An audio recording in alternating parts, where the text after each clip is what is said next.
Sa video ito is papakita natin yung dalawang nakaharang na sasakyan, isang private saka isang modern jeepney, no? So inarangan nila ang pedestrian lane. So sana nag-respeto na lang sila doon sa tawiran. Alright, so tingnan nyo mamaya kung paano ang abalang na ginawa nila. So meron dito enforcer sa kabila, pero hindi niya naman siguro pansin to dahil sa kabilang side siya. Right, so tingnan mo, pag tumatawid yung tao, iiwasan pa nila.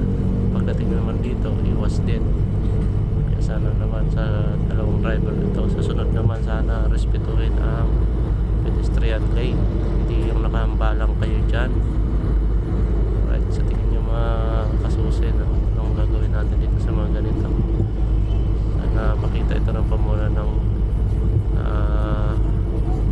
motor jeepney na to, yung sa cooperative nila, at alam ko na papansin sana nila to.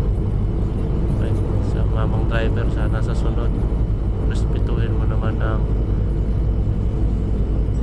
pedestrian lane, no, hindi yung ikay nakahambalang, kala mo naman kahit liit na sasakyan mo, hindi mo ba napansin bandang likuran mo is nakahambalang na dito sa tawiran ng mga tao.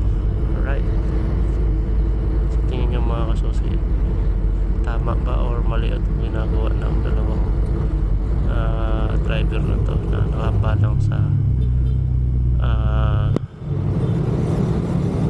tawiran ng mga tao?